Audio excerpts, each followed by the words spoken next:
तो बच्चों class 12 physics chapter number 3 current electricity chapter के सभी फॉर्मूला सिर्फ 1 मिनट में रिवाइज कर लो। पता नहीं कौन सा फॉर्मूला सीधा आपकी जेई या तो नीट के एग्जाम में आ जाए। देखते जाओ भाई, वीडियो को चेंज मत करना। अगर करंट बोला जाए बच्चों तो आपको पता है I इज इक्वल टू आएगा Q बाई टी। Q is equal to any put करोगे या तो 1/T इज इक्वल टू हो जाएगा F। नेक्स्ट बच्चों न्यूक्लियस के आसपास अगर इलेक्ट्रॉन मूव करेगा r रेडियस में तो आपको मिलेगा velocity. Velocity is equal distance by time is equal to 2 pi r by टी। ये भी मोस्ट टाइम भी है। ये टी की वैल्यू आप यहां पे पुट कर दोगे भाई तो आपको मिलेगा ev by 2 pi r। Current के लिए मोस्ट टाइम भी formula. v is equal to आप लोग r ओमेगा पुट कर दोगे, r कट हो जाएगा, आपको मिलेगा e ओमेगा बाई 2 पाई। ये सभी फॉर्मूलाज आपको जेई या तो नीट के पीवाई क्यूज में देखने मिलेंगे। अगर बच्चों आपको q दिया जाए और उसका डिफरेंशिएशन करना है तो आपको मिल जाएगा i, और अगर आपको i दिया जाए तो उसका इंटीग्रेशन करोगे भाई तो आपको मिल जाएगा q। Next Ohm's law v is equal to I R, सबको पता है। Resistance R is equal to रॉयल बाय ए। अगर बच्चों आप इसे L से मल्टीप्लाई डिवाइड करोगे तो आपको मिलेगा रॉयल स्क्वायर बाय V, जहां पे V क्या होगा वॉल्यूम। इससे आपको मिलेगा R is proportional to L square. अगर आप बच्चों इसे A से मल्टीप्लाई डिवाइड करोगे तो आपको मिलेगा rho into V upon A square, जहां से आपको मिलेगा R is proportional to 1 upon S square is proportional to 1 upon R raise to 4। Next temperature के लिए delta R by R naught is equal to alpha delta T, या तो आप लोग लिख सकते हो R is equal to R naught in bracket 1 plus alpha delta T, जहां पे अल्फा क्या होगा भाई टेंपरेचर कोएफिशिएंट। इसके आपको बहुत सारे एमसीक्यूज पीवाईक्यू में देखने मिलेंगे, देख लेना। Current density J is equal to I upon A cos theta, जहां पे बच्चों ध्यान रखना थीटा क्या है भाई, करंट के साथ वेक्टर का प्रोडक्ट है, ठीक है, एरिया वेक्टर का प्रोडक्ट है। ये एंगल आपको लेना है, ये एंगल नहीं लेना है, ठीक है।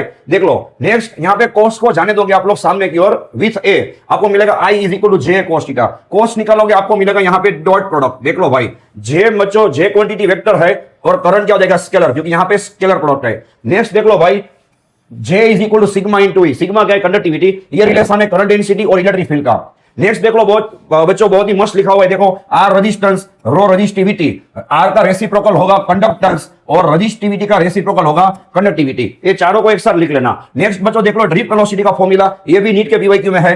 Velocity is equal to acceleration into time, जिसे बोलते हैं tau is equal to relaxation time. अब बच्चों एक्सेलरेशन मतलब क्या होगा, फोर्स बाय मास, और फोर्स इज इक्वल टू होगा Q इंटू E, और इलेक्ट्रॉन यहां पे है इसलिए यहां पे क्या जाएगा मेरे भाई माइनस आ जाएगा। नेक्स्ट देख लो भाई relation between resistivity and relaxation time tau, आपको मिलेगा rho is equal to m upon n e square tau.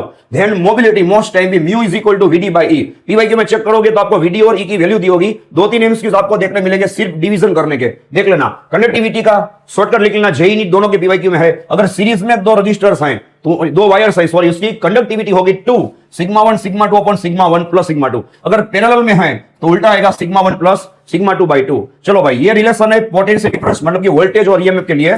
V is equal to E minus I R. R क्या होगा भाई इंटरनल रेजिस्टेंस, या तो एक्सटर्नल रेजिस्टेंस के फॉर्म में लिया जाए तो V इज इक्वल टू आपको मिलेगा I कैपिटल R। नेक्स्ट अगर सेल बच्चों डिस्चार्ज हो रहा है तो आपको मिलेगा V is equal to E minus I R, और अगर सेल चार्जिंग हो रहा है यहां पे आपको ले लेना है प्लस, ठीक है। देख लो नेक्स्ट सेल्स इन सीरीज, बच्चों अगर सेल्स एडिंग पोजीशन में है तो यहां पे आएगा प्लस, अगर सेल्स ऑपोजिंग में है यहां पे आएगा माइनस। रेजिस्टेंस ऑलवेज क्या होगा भाई एडी होगा ऑब्वियसली। सेल्स अगर पैरेलल में है तो E1 R2 plus E2 R1 upon R1 plus R2, और इक्विवेलेंट रेजिस्टेंस मिलेगा R1 R2 upon R1 plus R2। Next देख लो भाई सीरीज के लिए सबको पता है एडिशन होगा, पैरेलल के लिए 1 upon R1 plus 1 upon R2। Conductance के फॉर्म में पैरेलल के लिए बोला जाए तो सीधा आएगा G is equal to G1 plus G2 as it is, ठीक है। एन रजिस्टेंस अगर सीरीज में है तो मल्टीप्लाई बाय एन होगा, एन रजिस्टर अगर पैरेलल में है तो डिवाइड बाय एन होगा।